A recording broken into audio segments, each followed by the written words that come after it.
Continuons sur notre lancée enthousiasmante dans le Business Now TV Show, alors que nous avons exploré l'impact transformationnel des technologies dans les communautés rurales. Nous nous tournons maintenant vers un horizon tout aussi prometteur, le potentiel révolutionnaire de l'hydrogène vert en Afrique du Nord. Pour approfondir ce sujet, nous avons le privilège d'accueillir Emmanuel Bovary, manager Economic Advisory chez Deloitte.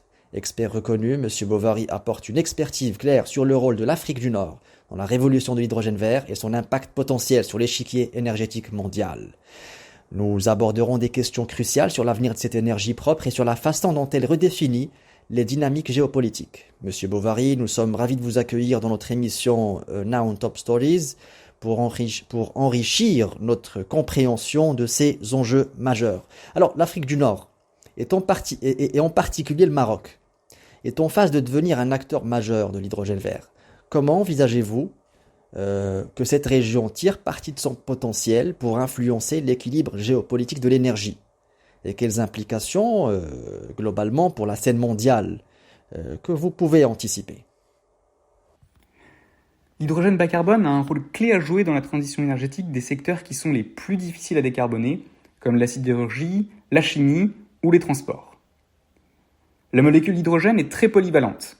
Elle peut être utilisée à la fois comme une source d'énergie et comme une matière première, typiquement pour fabriquer des dérivés comme l'ammoniac, le méthanol ou les carburants d'aviation durable. Nous avons récemment réalisé chez Deloitte une étude prospective sur le marché mondial de l'hydrogène bas carbone et de ses dérivés.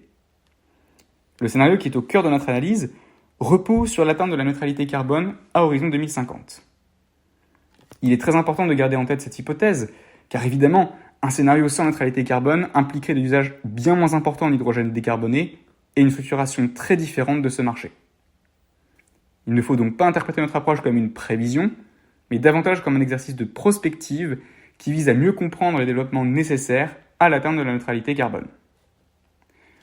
Dans ce paradigme, les besoins en hydrogène décarboné pourraient être près de 6 fois supérieurs en 2050 à la production actuelle, qui est elle-même inférieure à 100 millions de tonnes équivalentes et qui est fortement carbonée. À l'aide d'une modélisation technico-économique, nous avons étudié la manière dont les flux de production et de commerce entre les grandes régions du monde pourraient s'organiser pour répondre à cette nouvelle demande, tout en favorisant la résilience et l'inclusivité de ce nouveau marché. Le premier point saillant de notre analyse est que l'hydrogène vert, c'est-à-dire produit par électrolyse à partir d'énergies renouvelables, apparaît comme la technologie dominante dès les premières années. Compte tenu de son potentiel remarquable en énergie renouvelable, l'Afrique du Nord apparaît donc comme une région qui est extrêmement bien positionnée en termes de compétitivité coût. Le développement du marché mondial de l'hydrogène constitue donc une opportunité de croissance économique majeure pour cette région. Dans notre scénario, l'Afrique du Nord pourrait représenter en 2050 jusqu'à 10% de la production mondiale en volume et près de 40% des parts de marché à l'export, soit 110 milliards de dollars. Cette région apparaîtrait alors comme le premier exportateur mondial. La perspective de l'Afrique du Nord exportant de grandes quantités d'hydrogène vert vers l'Europe est intrigante, ou de l'hydrogène en général. Quels défis et opportunités cela présente-t-il pour les économies émergentes, notamment en Afrique du Nord, en Amérique du Sud et en Afrique subsaharienne? Comment ces initiatives peuvent-elles transformer ces régions, Emmanuel Bovary? En pratique, l'Afrique du Nord pourra s'appuyer sur sa proximité géographique avec l'Europe pour nouer une relation commerciale privilégiée, en exportant à la fois de l'hydrogène gazeux par pipelines à un coût très compétitif, ainsi que des dérivés comme l'ammoniac par voie maritime dès la décennie à venir. En 2030, nous estimons ainsi que l'Afrique du Nord pourrait exporter jusqu'à 7,5 millions de tonnes d'hydrogène équivalent par an vers l'Europe, principalement sous forme d'ammoniac.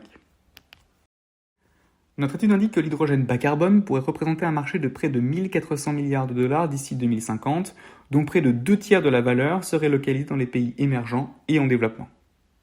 Pour les pays qui exportent, l'hydrogène serait une source de revenus significative, qui pourrait atteindre près de 280 milliards de dollars en 2050.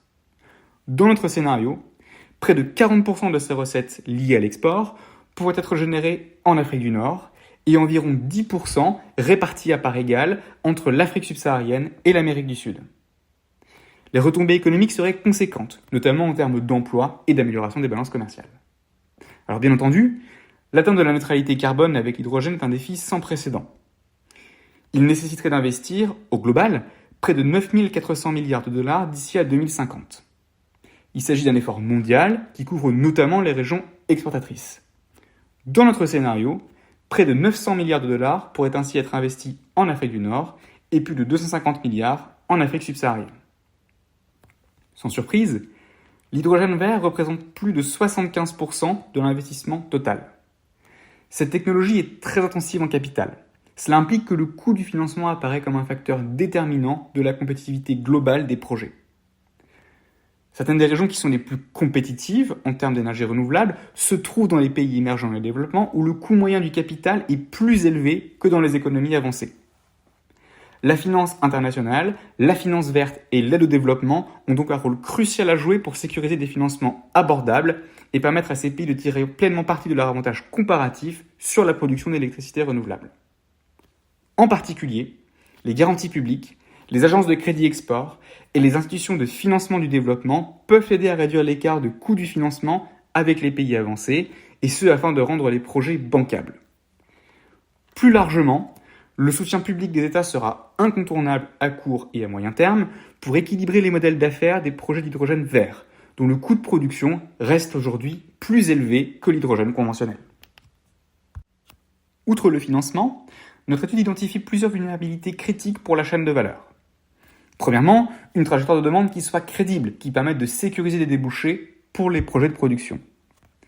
Deuxièmement, les délais administratifs et le dimensionnement de l'outil industriel. L'obtention des permis pour lancer les projets et la montée en charge des usines de fabrication des équipements comme les électrolyseurs pourraient en effet constituer un goulet d'étranglement.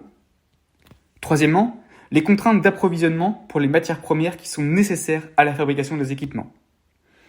Les marchés du cuivre, du zinc, du nickel ou encore du platine pourraient ainsi connaître des tensions dans les années à venir. Quatrièmement, les infrastructures de transport et de stockage. Évidemment, la mise en place d'une infrastructure mondiale bien dimensionnée sera indispensable pour permettre des échanges à longue distance et elle devra comprendre des pipelines, une flotte de commerce et des terminaux maritimes adaptés. Cinquièmement et pour conclure, l'harmonisation des standards. Afin d'assurer une concurrence équilibrée et favoriser la transparence dans un marché mondial intégré, il sera nécessaire de mettre en place une réglementation harmonisée et en particulier de définir des processus de certification robustes de l'hydrogène bas carbone. Votre point de vue sur la nécessité d'harmoniser les normes et régulations est crucial face à une dépendance croissante de l'Europe à l'hydrogène nord-africain. Maintenant, quelle stratégie pourrait-elle adopter pour sécuriser leurs approvisionnements et comment cela pourrait-il façonner les relations énergétiques entre l'Afrique du Nord et l'Europe? Le développement de l'hydrogène vert est avant tout une opportunité majeure de structurer un marché compétitif et diversifié, somme toute assez différent des marchés pétro-gaziers. La production d'hydrogène vert s'appuie en effet sur les énergies renouvelables, qui sont disponibles partout et en grande quantité. Cela implique qu'une partie des besoins d'hydrogène bas carbone pourra toujours être satisfaite localement grâce à l'hydrogène vert. De plus, les faibles barrières à l'entrée devraient favoriser la résilience en permettant à un grand nombre d'acteurs d'être actifs sur ce marché par opposition à l'industrie fossile fondamentalement extractive et donc propice à la concentration. Dans le cas de l'Europe, notre analyse indique que le marché de l'hydrogène bas carbone pourrait présenter un tableau plus équilibré que pour les énergies fossiles. D'une part, la production locale pourrait atteindre 60% de la consommation en 2050, contre un peu plus d'un tiers pour le gaz naturel en 2021. D'autre part, notre étude montre qu'une stratégie active de recherche de diversification pourrait permettre de réduire la dépendance à l'égard d'un seul fournisseur tout en garantissant des prix compétitifs. Ainsi, les pays d'Afrique du Nord, mais également la Turquie ou encore le Mexique pourraient être en compétition pour gagner des parts de marché. Emmanuel Bovary, je rappelle, vous êtes manager Economic Advisory chez Deloitte. Merci d'avoir accepté notre invitation d'intervenir sur le Business Now TV Show.